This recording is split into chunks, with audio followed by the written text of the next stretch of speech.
Anti-Communism. They blamed communists for everything. Germany's loss in World War I, the chaos of the Weimar Republic, and economic struggles. The Communist Party of Germany was painted as a bunch of revolutionaries trying to turn Germany into another Soviet-style dictatorship, and the Nazis claimed they were the only ones who could stop it. They also pushed the idea of a Judeo-Bolshevik conspiracy, claiming that Jews were the masterminds behind communism and the Soviet Union. Nazi newspapers like Der Angriff and Völkischer Beobachter constantly attacked communists, calling them traitors and criminals. Hitler's speeches made it clear Marxism had to be destroyed. Films like The Soviet Paradise showed the USSR as a dystopian nightmare, warning Germans that communism would bring only suffering and oppression. Once the Nazis took power in 1933, they wasted no time. They banned the Communist Party, arrested thousands of communists, and sent many to concentration camps. When Germany invaded the Soviet Union in 1941, Nazi propaganda went full force, calling it a war to save Europe from the communist threat.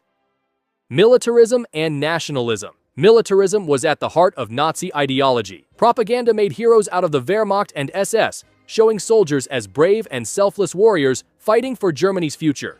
Movies like Victory in the West and newsreels showed German troops marching in sync, tanks charging across fields, and planes flying high. Even kids were drawn into militarism through organizations like the Hitler Youth, where they got military-style training. At the same time, nationalism was used to unite the country under the idea of a strong, proud Reich. The Nazis claimed that Germany had been betrayed in World War I, and it was their job to restore its power and rightful place. Hitler and other Nazi leaders made speeches that stirred patriotic feelings, saying Germany needed to rearm, expand, and take back land it lost. Big events like the Nuremberg rallies were all about showing off militarism and nationalism, with marching soldiers, speeches about Germany's destiny, and symbols like the swastika and eagle meant to inspire unity and loyalty. The cult of Hitler. The cult of Hitler was a huge part of Nazi propaganda, turning Hitler into some kind of savior figure for Germany. This wasn't by accident. Joseph Goebbels' Ministry of Propaganda carefully built up his image through posters, speeches, films, and massive rallies. The Nazis pushed the idea that Hitler was a strong, visionary leader who pulled Germany out of the mess of the Weimar Republic, the economic crash, and the humiliation of the Treaty of Versailles. His speeches were blasted all over the country, making it seem like he had a special connection to the people and was the only one who could protect Germany's future. The whole Führerprinzip thing basically meant Hitler's word was law, and loyalty to him was non-negotiable. Nazi propaganda also compared Hitler to legendary German leaders like Frederick the Great and Bismarck, making it seem like he was just the next in a long line of great rulers. Movies like Leni Riefenstahl's Triumph of the Will made him look like some kind of divine, heroic figure, while Nazi youth groups like the Hitler Youth brainwashed kids from an early age to see him as their ultimate role model. Anti-Jewish. The anti-Jewish propaganda was a huge part of the Nazi regime's messaging, spreading hate and justifying their brutal policies.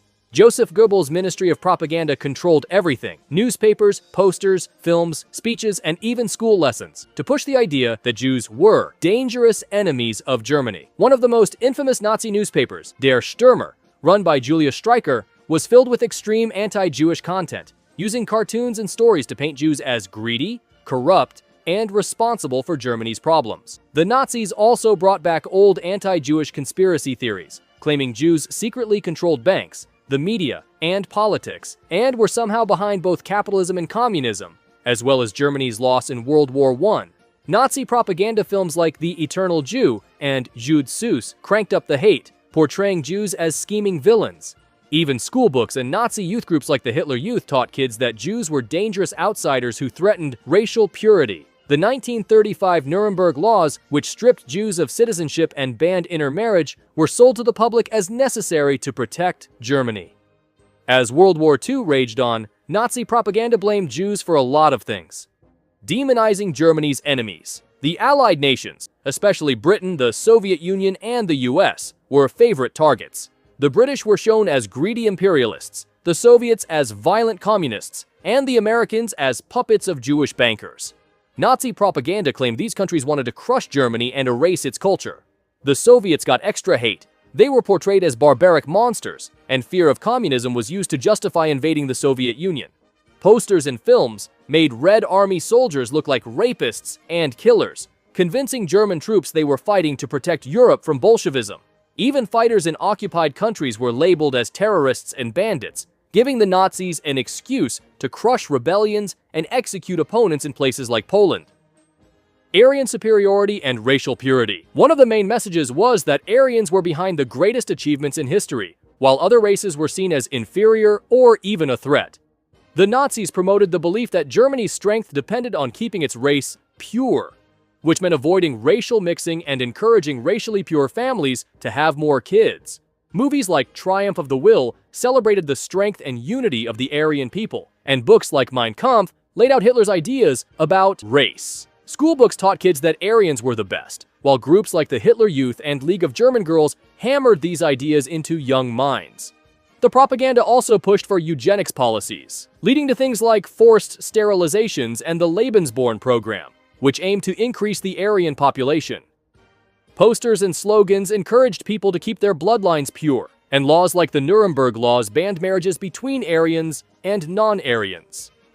Volksgemeinschaft. Propaganda painted Volksgemeinschaft as a perfect society where every true German had a role, whether as a worker, soldier, farmer, or mother. Posters, speeches, and films glorified hard work, sacrifice, and devotion to Hitler, making it clear that individual needs didn't matter as much as the success of the nation. To push this idea, the Nazis relied on mass rallies, youth organizations, and social programs. Groups like the Hitler Youth and the League of German Girls trained kids to be loyal Nazis, while state programs provided jobs and benefits, as long as people followed the rules. But Volksgemeinschaft wasn't for everyone. Anyone who didn't fit, Jews, communists, political opponents, and other so-called undesirables, was treated as a threat. Nazi propaganda labeled them as enemies, justifying their exclusion and persecution. Women's role. The Nazis summed it up with the slogan Kinder, Küche, Kirche, children, kitchen, church, basically saying women's main job was to have kids, take care of the home, and keep traditional German values alive. They wanted women to have big families to increase the Aryan population, and those who had many children were given the Mother's Cross, a medal awarded based on how many kids they had. Posters, movies, and speeches painted the picture of the German mother as strong but feminine, completely dedicated to her family and loyal to Hitler. At the same time, women were discouraged from having careers or getting involved in politics and the military. But as World War II dragged on and Germany needed more workers, women were slowly pulled into the workforce, especially in factories and supporting military roles.